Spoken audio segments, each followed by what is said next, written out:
All right, so welcome to another deep dive, and today we're heading over to Clarendon, Jamaica for a story that's, well, it's a real head-scratcher, to say the least. An attempted robbery took a turn that I don't think anyone saw coming. Absolutely, a real twist. And to break it all down, we've got an article from Yard Hype, it's a Jamaican news site, and then also a tweet that really kind of captures how the public's reacting to this whole thing. Yeah, it's crazy. So this attempted robbery went down at a place called the Dragon Home Wholesale and Supermarket. It's in Spalding, Clarendon. And get this, the whole thing was caught on a TikTok live stream. It happened on Sunday. Oh man, those live streams sometimes are the best evidence you could ask for. Talk about being in the wrong place at the wrong time, right? Yeah, exactly. Not only do you see what went down, as it happened, but in this case, it accidentally let slip a detail, a little piece of information that flipped this whole story on its head. Okay, so before we get into that, let's set the scene a little bit. We've got four guys. They're trying to rob this supermarket. Now, during the live stream, one of the suspects, he mentions that he's got a brother in law enforcement. At the time, you might think, okay, well, maybe that's not so uncommon, right? Right, you would think so, but then here's where things get interesting.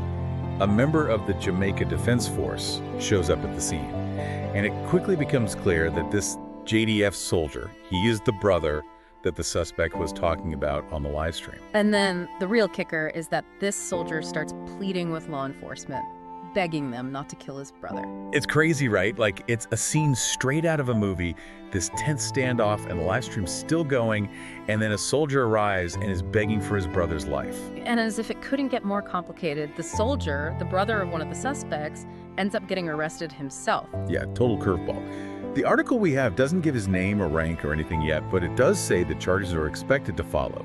And this is where that tweet comes in. It was posted by someone with the username Endangered Middle Claw, and it's got a photo of the weapons that were seized from the robbery attempt. The caption, it's in Jamaican patois, but it basically says, look, they need to investigate the one who said his brother is a police officer or a soldier. Look at how pristine those guns are.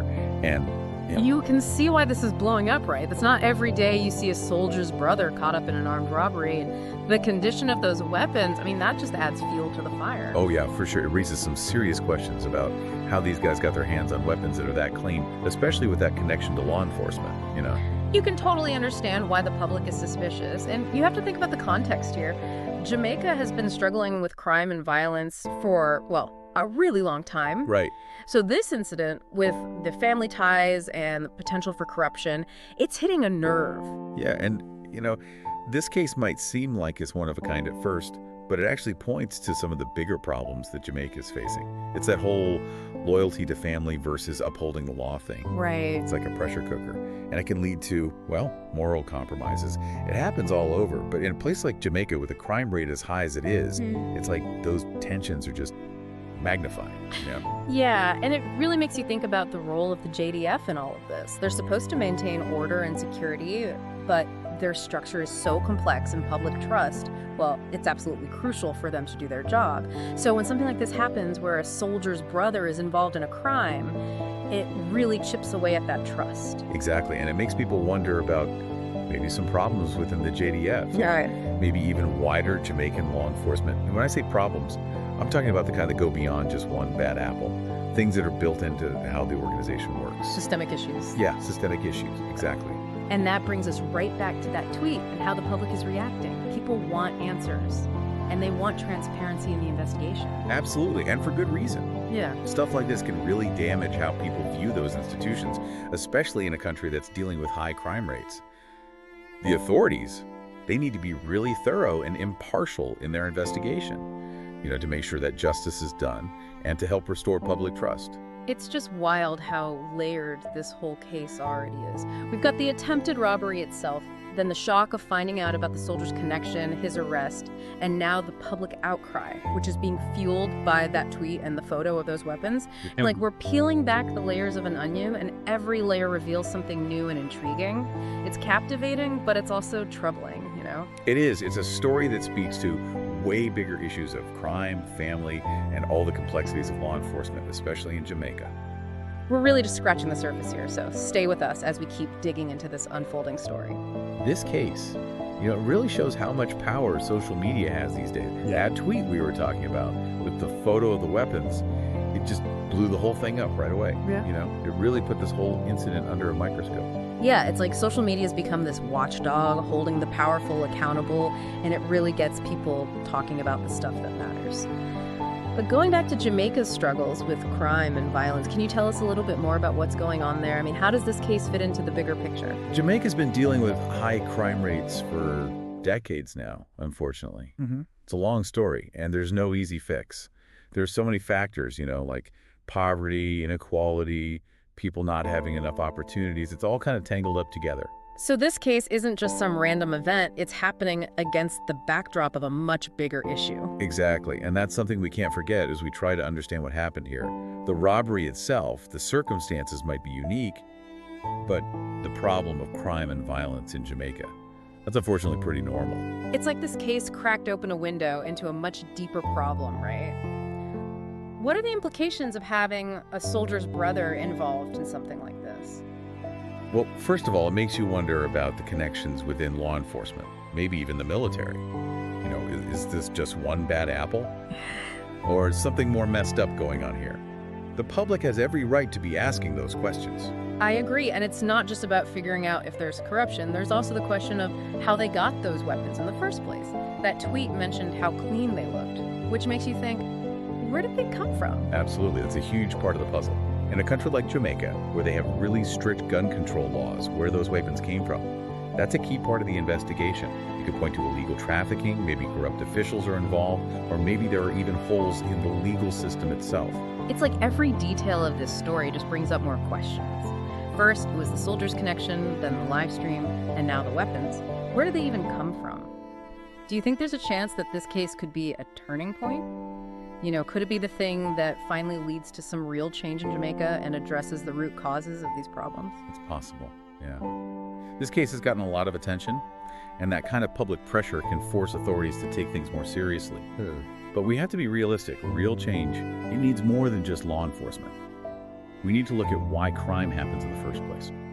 Poverty, inequality, lack of opportunity. Those things need to be addressed. You're right. It's like we're putting a Band-Aid on a gaping wound if we just focus on law enforcement. We have to deal with the underlying problems if you want to see lasting change in Jamaica. Exactly, and that's where things get really tricky. It takes a multi-pronged approach. You need social programs, economic reforms, better education, and of course changes in the police and the courts. It's a long and complicated process, but it's one that Jamaica needs to go through if they want to see real progress. Man, this deep dive has taken us down a rabbit hole, hasn't it? We started with what seemed like a simple robbery, and we ended up talking about family, corruption, social media, and the deep-seated problems of a whole nation. And it's not even over yet. The investigation is still going, and there are a lot of unanswered questions. What did the soldier actually do? Where did those weapons come from? Were there other people involved? We need to let the authorities do their job, but we can't let up on the pressure for them to be transparent. I agree, 100%. But for now, let's step back and think about what we've learned from all of this. It really makes you think, you know, about how even in these institutions that we're supposed to trust, like law enforcement, there can be these cracks. And sometimes those cracks, they can have some pretty big consequences. Oh yeah, no doubt. And those consequences, they can affect a whole community, a whole society. Think about it, public trust. That's like the bedrock of any society that actually works. Especially when it comes to law enforcement. When something like this happens, it shakes that foundation, and getting it back, that's a long, hard road. It's a lot of pressure on those investigators in this case. They have to figure out what really happened, not just for justice to be served, but to make sure people can believe in the system again. And it goes beyond this one incident, too. It's about those bigger issues that were already there, the ones that kind of made the situation possible. We have to ask the hard questions. Are there weaknesses in the JDF that need fixing? Are there loopholes that people are exploiting? These are things the authorities need to figure out. It's a huge responsibility. But you know, this case, it also gets you thinking about family loyalty. That soldier, he was in an impossible position. His duty to the law versus his love for his brother. It's like a moral dilemma that most of us can't even imagine. It's a good point. It reminds us that there are real people at the heart of this. It's not just a news story. It's a tragedy for everyone involved. The soldier, his family, the people who are caught up in the robbery, and the whole community that's trying to deal with the aftermath. It's a reminder that these things, they're never just black and white. There's so much gray area, and we need to remember that as we try to make sense of it all. For sure. This case, it really lays bare the challenges that Jamaica's facing, the tensions that are simmering below the surface and the tough road ahead. But it's also a story that people everywhere can relate to. It's about human nature, about what we do when we have to choose between loyalty and what's right, and about how hard it is to keep things in order when the world feels like it's spinning out of control. This deep dive, it's been quite a trip, hasn't it? We started with what seemed like a straightforward robbery, and we ended up talking about corruption, family ties, how social media holds people accountable, and the deep-rooted problems of a whole nation. Yeah, it has. Yeah. And while we wait for the investigation to finish, I think we should all take some time to really think about what this case means. What does it tell us about the people and institutions we depend on? What does it say about the choices we make when we're facing a moral dilemma? These are questions we all need to consider. You said it. We'll definitely be keeping an eye on this story as it develops, and we'll let you know what happens. But for now, we want to hear from you. What are your thoughts? What did you take away from this deep dive? Head over to our social media and let's keep talking. Until next time, stay curious.